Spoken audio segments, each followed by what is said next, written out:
Alors nous sommes arrivés d'Av Samech Aleph de Ketubot pour le Shabbat 15 Nissan, premier jour de Pessah. Nous sommes arrivés à la ligne 7, Amar Ravuna, donc Ketubot Samech Aleph pour le premier jour de Pessah. Amar Ravuna, Ravuna dit, Badak lan Ravuna Balhina, Ravuna Balhina il nous a testé avec une question. Hi omeret lehaniq. Si la femme a dit elle veut donner à l'été à son bébé et le mari dit non, il veut pas, là on écoute la femme. Pourquoi? Parce que quand la femme a donc le lait qui augmente dans sa poitrine, c'est elle qui va boire, qui va souffrir de cet engorgement, donc c'est elle qu'on écoute. Maintenant, alors il nous a posé la question. Si maintenant le monsieur il dit il veut que la femme elle donne à téter à son bébé et la femme a dit elle veut pas donner, qu'est-ce qu'on fait dans ce cas-là? Alors il dit si maintenant c'est pas l'habitude de sa famille, alors on écoute. Par contre si maintenant c'est l'habitude de sa famille à elle, mais ce n'est pas l'habitude de sa famille à lui, est-ce que Bata Dide Azlinan ou Bata Dide Azlinan, est-ce que on va selon l'habitude de la femme ou selon l'habitude du monsieur? Donc ça c'est la question qu'il nous a posée. Au Fashidna Lemeha, nous on lui a répondu à partir de cet enseignement. Quand on a dit Ola Imo Ve'ena Yoredet Imo, c'est une femme quand elle se marie, c'est marqué, elle monte avec son mari, elle ne descend pas. C'est-à-dire, quand le mari il est plus haut, c'est elle qui monte avec lui. Et elle n'est pas obligée de descendre si elle est plus haut. Ça veut dire, dans notre cas à nous, comme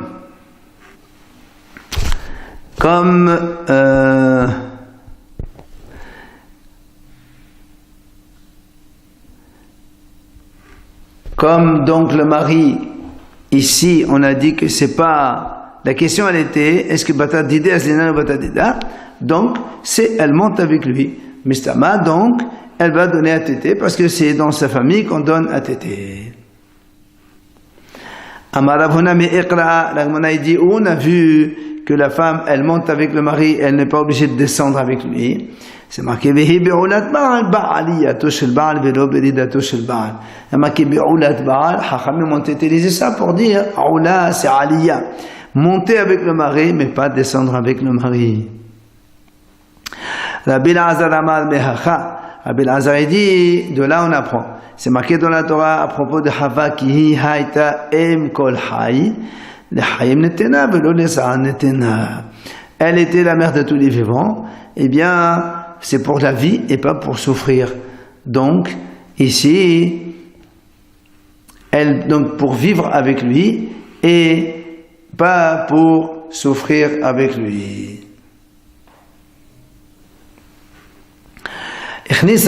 Alors maintenant, on revient dans la Mishnah.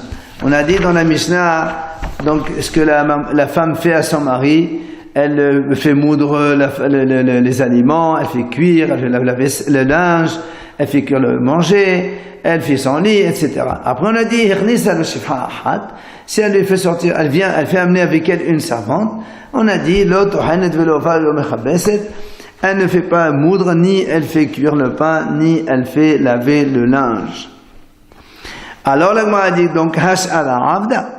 Mais donc le reste des tâches ménagères, elle va le faire. La Gemara dit pourquoi? Et voilà, je t'ai amené une servante. Ce que moi je devais faire, c'est elle qui le fait à ma place. Pourquoi tu veux que je fasse encore? Ah, la Gemara répond non, monsieur,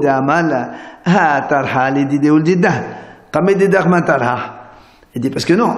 Normalement, quand on est marié, toi et moi, c'est toi qui devais donc faire les tâches pour toi et moi, on est deux. Mais maintenant qu'on est trois, si la femme de ménage, elle fait pour elle et pour moi, et toi qui ici qui va servir pour toi, donc tu es obligé aussi de faire d'autres tâches. Sinon, la servante que tu as amenée, elle ne pourra pas tout faire. Ensuite, on a dit dans la Mishnah, si elle a amené shtaim, si elle a amené deux servantes, eh bien, la femme, cette fois-ci, elle ne peut pas, donc elle ne fait pas la cuisine, elle n'est pas obligée d'allaiter son fils.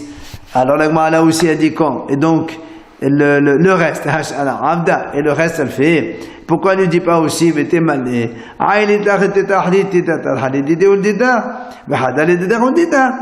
alors, mais elle peut lui dire, voilà, maintenant, si tu en as deux, tu as dit, une servante c'est pour deux personnes, enfin, une femme c'est pour deux, maintenant il y a deux servantes, une pour elle et moi, et une pour elle et toi. Ça fait donc, ça marche très bien, donc j'ai plus besoin de rien faire. Ah, là, m'a dit non. Parce que le mari dit, allez, quand on aura des invités ou des personnes qui reviennent à la maison, qui sait qu'il va pouvoir donc les servir? Donc il faut aussi que tu te mettes à la tâche encore. Après on a dit shalosh, si elle lui fait rentrer 3 servantes, elle ne fait pas son lit et elle ne fait pas tisser la laine. Alors, on a dit, et le reste, elle fait. Alors, elle lui dit, mais puisque maintenant il y en a 3, il y en a pour les invités aussi, qu'est-ce que tu veux encore? Pourquoi tu veux que je travaille? Alors, on répond, plus il y a du monde à la maison, plus il y a encore des invités, des passants, donc il y a besoin. Alors, alors pourquoi on a dit, quand il y a 4 servantes, elle peut s'asseoir tranquille sur le fauteuil, elle ne fait rien. Maintenant aussi c'est pareil, s'il y a plus de monde, il y a plus de besoin de travail. Et après, la Gemara répond non. Quand il y a 4 servantes, elles s'entraident entre elles et on n'a pas besoin de plus. Il a dit Rav Hana et certains disent que c'est Rav Shmuel ben Nachmani. Lo irnisa lo mamash. Quand on a dit elle a fait entrer avec elle 1, 2 ou 3 ou 4 servantes, c'est pas qu'elle a fait entrer obligatoirement. Même si elle n'a pas fait entrer, elle a juste les moyens de faire entrer. Eh bien, elle peut donc se dispenser de toutes ces tâches selon le nombre de servantes. Tana ehad shechnesalo, behad sheshem samano mishela. Comme on a dit, un il dit, elle lui a fait entrer, et soit elle lui a fait entrer, donc on pratique effectivement des servantes, soit elle n'a pas fait entrer, mais elle lui donne de quoi les moyens financiers pour qu'elle puisse engager des servantes. Après, enfin, on a dit Alba, Yoshevet Bekatadva. Quand elle a mis 4 servantes avec elle, elle peut s'asseoir sur le fauteuil tranquille. Amar Rav Yitzhak bar Hanania, Amar Ravuna. Il a dit Rav Yitzhak bar Hanania au nom de Ravuna. Même si on a dit que dans ce cas-là, la femme, elle va se reposer, elle s'assoit sur le fauteuil, elle ne fait rien. Aval Mozered Lokos. Elle lui sert à boire le vin, elle lui fait son lit, elle lui lave la figure, les mains et les pieds. Ce sont des choses que seule une femme fait à son mari, mais pas des étrangères. Amar Rav Yitzhak bar Hanania Amar Ravuna. Il a dit Rav Yitzhak bar Hanania toujours au nom de Ravuna. Kol melachot she'asha osa leba'ala. Toutes les tâches ménagères qu'on a citées dans notre Mishnah que la femme doit faire à son mari, Nida osa levala. Une femme Nida aussi, elle doit les faire. C'est pareil, elle avait le linge, faire la cuisine, le manger, tout ça. Hout, sauf ces 3 choses qu'on vient de citer. Mezirat akos, hasa'at amata, per hasat panav yadav yadav. Tout cela, elle n'a pas le droit de le faire quand elle est Nida. Ni lui servir à bord du vin, ni faire son lit, ni lui laver à forcerie le visage, les mains et les pieds, puisqu'elle ne le touche pas. Eh bien,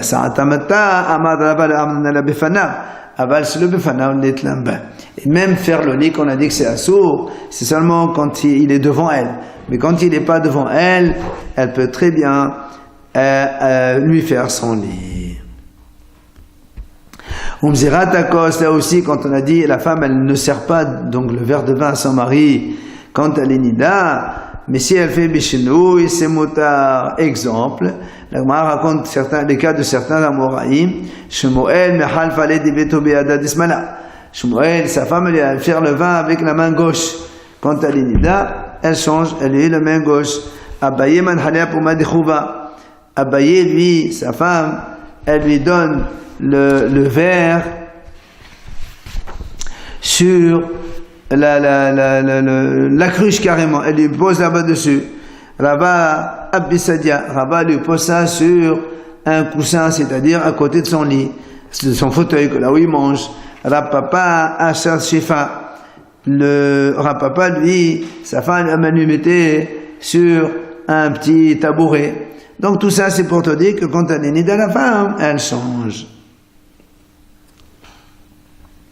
Et pour les mêmes enseignements de Rabbi Ishaq bar Hanania au nom de Ravuna, la Gemara continue. Amar Rabbi Ishaq bar Hanania, Amar Ravuna, Hakol mashin bifnei hashamash, hus mibasar veyayin. C'est-à-dire quand le shamash, le serveur qui servait le manger à tous les attablés, eh bien, on peut ne pas donner au shamash de manger jusqu'à ce que tout le monde finisse. Après le shamash, le serveur il mange, sauf si c'est du vin et de la viande. Là, il ne faut pas attendre, il faut lui donner de suite parce qu'il a très envie et il risque donc d'avoir des problèmes. Amar Rav Hasda, Basra Shamin Ve'in Shan. Il a dit Rav Hasda, c'est de la viande grasse et du vin ancien. Qu'est-ce que ça veut dire? Amar Rabba, Basra Shamin Kol Hashana Kulla. La viande grasse, c'est toute l'année, qu'on n'a pas le droit de faire attendre donc le serveur, on le donne de suite. Yain Shan Betroufat Tammuz. Mais le vin ancien, c'est uniquement Betroufat Tammuz, quand il fait très chaud, c'est là où il faut donner au shamash, donc au serveur avant. Amar Rav Anan Bat Hanifa. Hava Qaim Nakamid de Mor Shmuel. Rav Anan raconte, moi j'étais une fois devant Shmuel, et on lui a amené à Shmuel un repas tafshila de Ardé, c'est-à-dire Rachid a dit donc des champignons et des truffes. Et s'il ne m'avait pas donné, j'aurais été en danger. Amar Ravashi, la même chose. Ravashi a dit, j'étais devant Rav Kahana. On lui a apporté des navets avec du vinaigre. Si on ne m'avait pas donné, j'aurais été aussi en danger. Rapapa lui a dit, même si c'est des dates grasses, il ne faut pas donc faire attendre le shamash, il faut le donner à manger. Klala de milta. De façon générale, conclusion et règle générale, à chaque fois qu'il y a un aliment qui a beaucoup d'odeur ou beaucoup de goût, il faut donner, il ne faut pas laisser quelqu'un regarder parce qu'il peut venir donc à se mettre en danger. La Gemara raconte Abu bar Ihi ou Minyamin bar Ihi, Had Safi Mekol Mina ou Mina, et Had Safi Mehad Mina.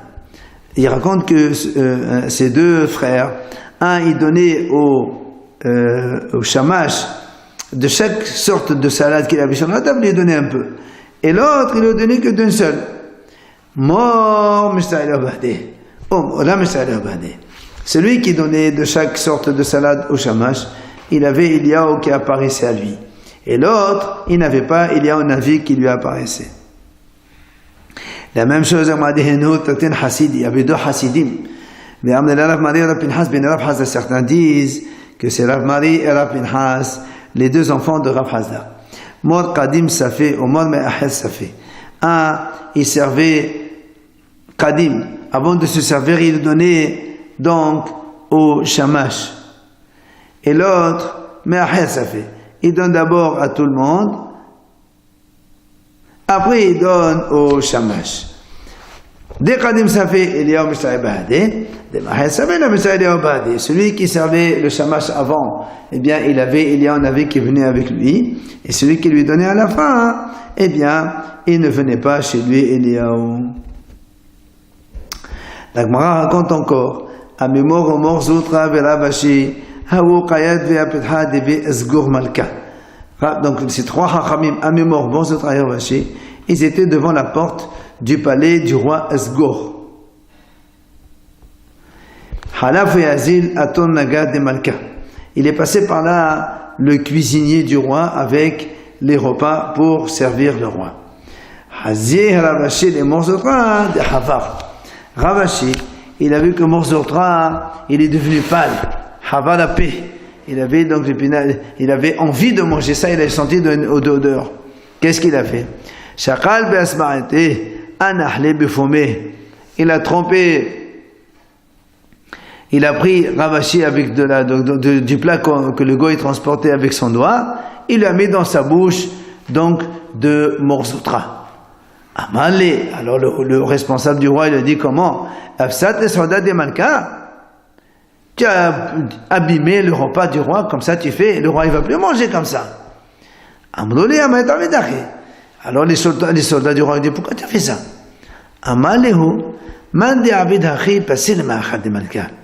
Alors Ravashi leur a dit, celui qui prépare un tel repas pour le roi, c'est pas honorable, c'est pas bon ça pour le roi. Il me dit pourquoi tu dis ça? Il leur a dit, j'ai vu là-bas quelque chose de dangereux, Rachid a dit, il a vu du cochon Metzora, lépreux. Et c'est dangereux pour le roi, il ne faut pas que le roi mange ce genre de choses. Ils ont regardé tous les plats, ils ont vu que non, toute la viande elle était bonne, il n'y a pas de problème. Qu'est-ce qu'il a fait Ravashi? Il a pris son doigt, il a posé sur un morceau de viande. Il leur a dit, alors, vous avez vérifié ce morceau? Batro ashkahu. Ils ont vérifié, effectivement, ils ont trouvé que le morceau de viande était infecté. Amrina Rabbanan, ma'etama samratanissa. Alors, Hachamim disait à Ravashi, comme ça, tu comptes sur les miracles? Il leur a dit, bien sûr, j'ai vu, Haz Shalom, que Morzotra, il allait donc être atteint d'un esprit de tzara'at qui allait l'atteindre. Alors, comme c'est un danger, j'ai compté sur le miracle comme Hachem il a fait. La Gemara raconte dans le même style, il y avait un Romain, il a dit à une femme, tu veux te marier avec moi? Il lui a dit non. Qu'est-ce qu'il a fait? Azil a été rémané. Il est parti, il a cherché des grenades. Il va couper les grenades, il mangeait.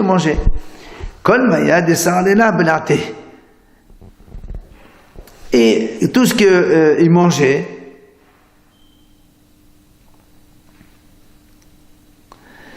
il ne lui a pas donné à manger à elle. Et elle, quand elle voit le manger, elle salivait. Et à chaque fois, elle avalait sa salive. Mais là, il ne lui a rien donné. Des aglas. Jusqu'à ce qu'elle est tombée malade au point qu'elle a gonflé et on voyait les veines par transparence comme zag, c'est comme la vitre. Alors les Sofaman, là, il lui a dit, si maintenant je te guéris, je te soigne, tu te maries avec moi? Elle lui a dit oui, pas de problème. Qu'est-ce qu'il a fait? Azil a été demandé. Il a apporté encore des grenades, et il a ouvert les grenades, il a mangé encore. Et cette fois-ci, il lui a dit Amal, kol il lui dit à chaque fois que tu as de la salive, jette dehors, jusqu'à ce que il est sorti de elle quelque chose comme une branche verte, et à la fin, elle a été guérie. On revient à notre Mishnah, on a dit on a dit que la femme, elle travaille donc dans la laine. Alors la Gemara a dit Batsemer in bepishtim là. Pourquoi que la laine n'est pas le lin? Sa Mishnah, c'est qui l'auteur qui a dit que la femme travaille dans la laine mais pas dans le lin? C'est Rabbi Yehuda. Pourquoi? Parce qu'on a vu des Tanya. Rabbi Yehuda il dit, non pardon, le Tanakama il dit comme ça. Le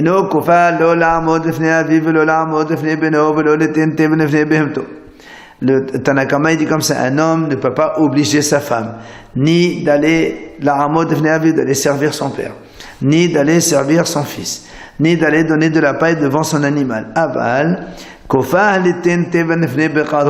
il peut l'obliger à aller donner de la paille devant les vaches ou les taureaux, les bœufs.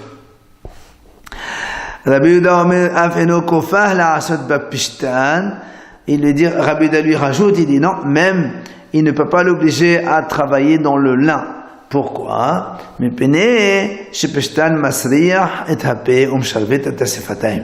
dit parce que le lin, quand on travaille dans le lin, ça donne une mauvaise odeur dans la bouche et ça fait gonfler les lèvres. Et c'est pour ça que on a dit, donc cette Mishnah, c'est comme Rabbi Yehuda qui a dit, la femme travaille la laine mais pas le lin. Et la Gemara conclut, c'est seulement du lin de Rome, ou bien c'est une espèce de lin qui est spécial. Celui-là qu'elle ne travaille pas. Enfin, Rabbi Eliezer Omer, dans la Mishnah, on a dit la dernière idée, que même si la femme elle amène avec elle 100 servantes, Rabbi Eliezer dit, elle doit quand même, il l'oblige à travailler dans la laine, parce que sinon, si la femme elle fait rien, elle va s'ennuyer, elle peut faire des bêtises.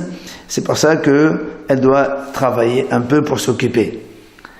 Vient la Gemara dit Amar Rav Malchiyou, Amar Rav Dabar Ahava, Halacha, Rabbi Eliezer. Donc Rav Malchiyou dit l'Halacha, comme Rabbi Eliezer dans notre Mishnah. Donc même si elle amène son servante, la femme elle doit quand même travailler. Amar Rabbi Hanina Bari de Ravik. Il vient Rabbi Hanina, il nous enseigne. Shapud, Shfachot Vegomot, Rav Malchiyou. Shapud, c'est une broche. Shfachot, c'est les servantes. Gomot, c'est les orifices. Donc, ces trois enseignements, c'est Rav Malchiyou qui les a enseignés. Shapud, c'est, Hamim disent comme ça, quand à Yom Tov, on a fait des brochettes de viande, par exemple. Quand on a mangé la viande, la brochette, elle devient moukse, puisqu'elle ne sert plus à rien.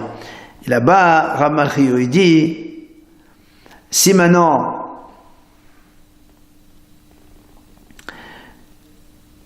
on a fini de manger, c'est ça. Eh bien, même s'il est moussé, on a le droit de le pousser, donc de pousser cette brochette. Elle n'est pas moussée.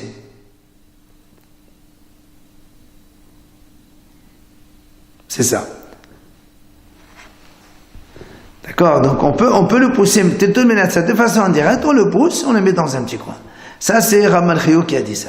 Shfachot, c'est notre cas à nous, que la femme, Rav Malchiyou, il a dit, que même si la femme est sans servante, elle doit quand même travailler.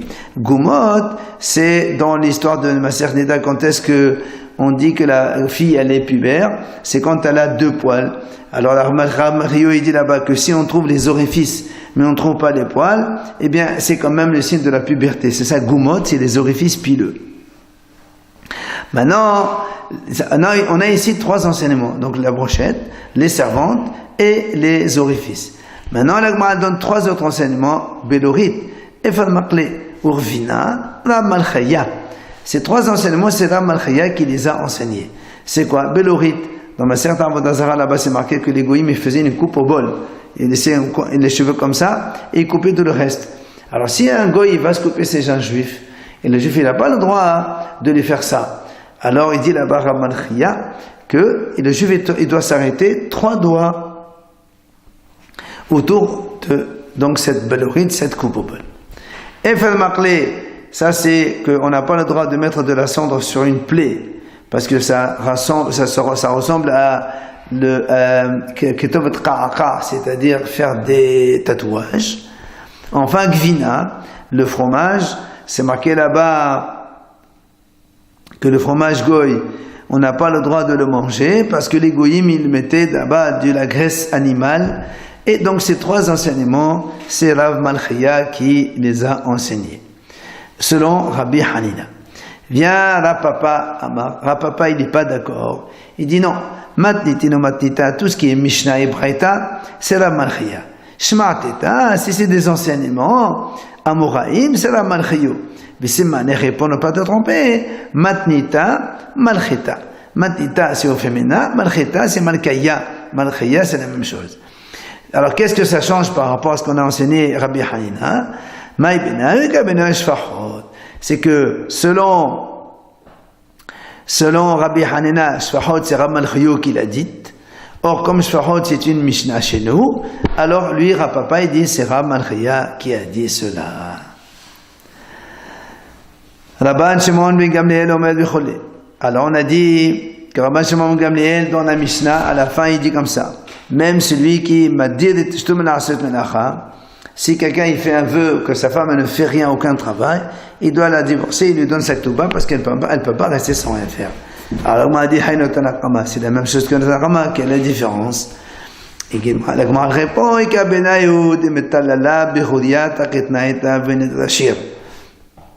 il dit la différence entre Tanakama et Rabban Shimon ben Gamliel, c'est lorsque cette femme-là, elle joue avec des petits chiens ou bien elle joue aux échecs. Selon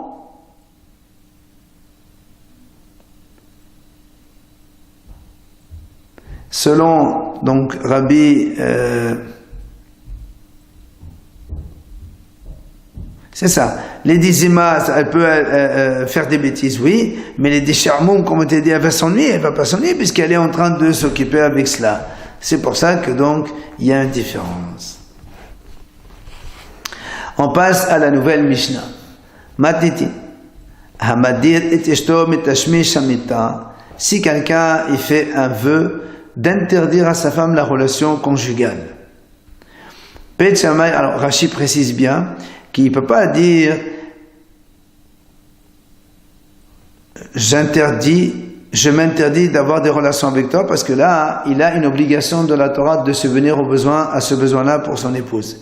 Mais il formule un vœu, il lui dit voilà, le profit donc de la relation de toi sur moi, il interdit sa femme à lui. Ça, c'est pas marqué dans la Torah. Mais quand même, lui, il fait le vœu, il a le droit de faire ce vœu-là. Qu'est-ce qui se passe dans ce cas-là? Beit Shammai omrim shete Shabbatot.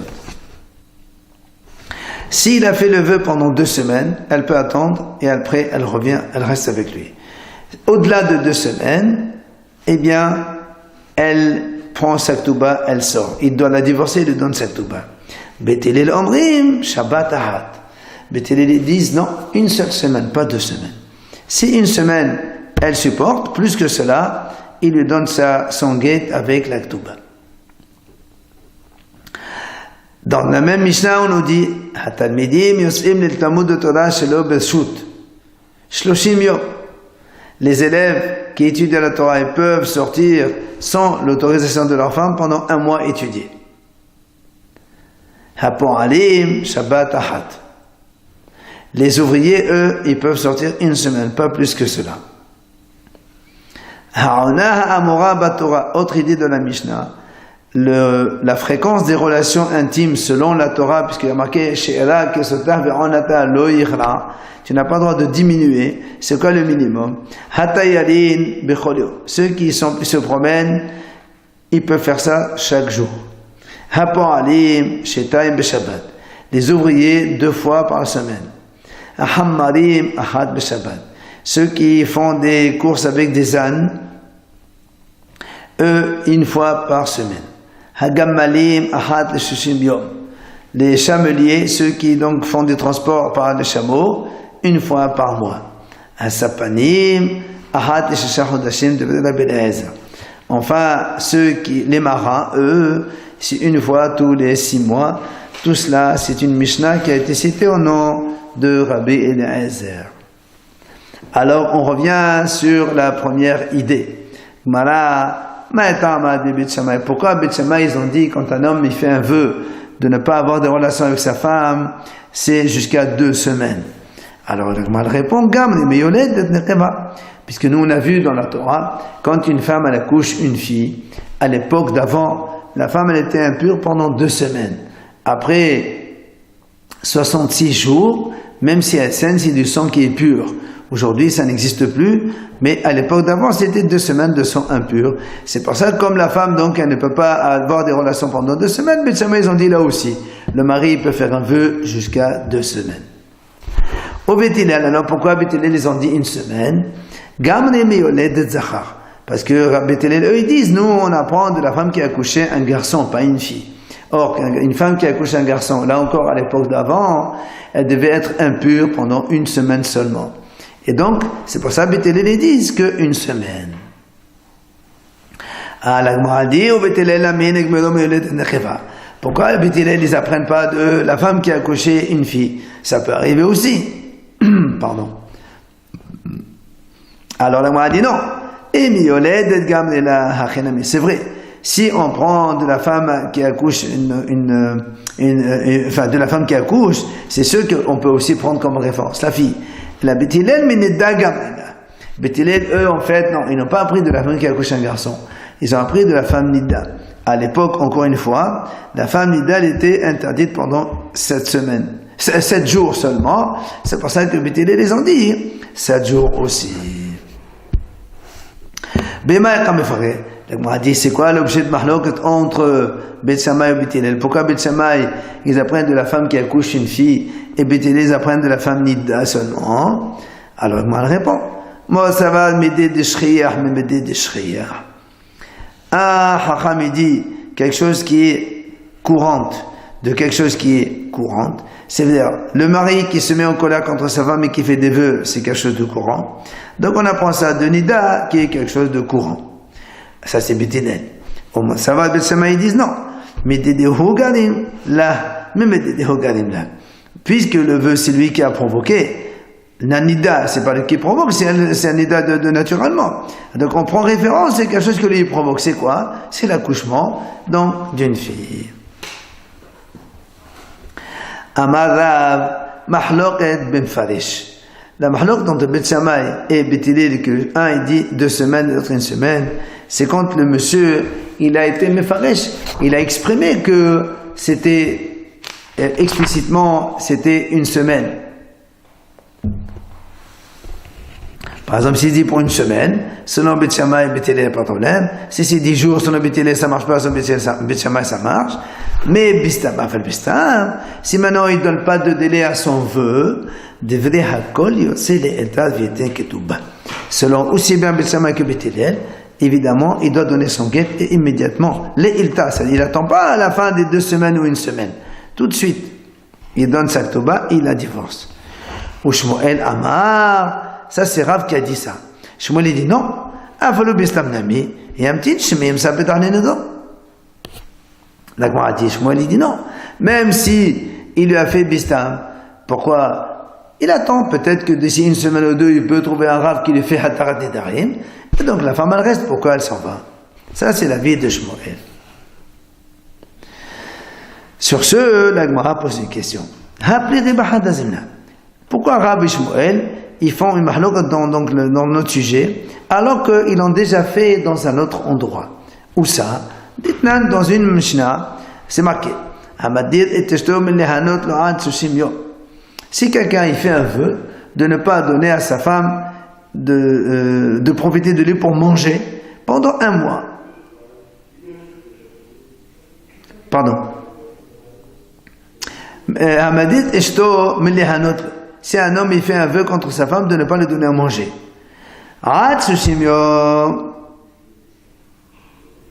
Non, pardon. Encore, donc il fait un vœu contre sa femme jusqu'à 30 jours. Dans ces cas-là, il donne à Ya'amid Parnas qui va le subvenir à ses besoins. Plus que 30 jours, ça ne marche pas. Le chano de la même fanesh. Bistam, il des états avec une ktouba. Donc là aussi on avait la même mahloket. Rabbi dit, quand est-ce qu'on a dit que 30 jours, et après il donne ktouba seulement quand il a été mefaresh. Mais s'il a dit Bistam, tout de suite il donne ktouba, il donne le guet et il donne sa ktouba. Je me dit non, pourquoi de suite? Même s'il a fait plus, il a dit Bistam, il n'a pas donné de délai à son vœu.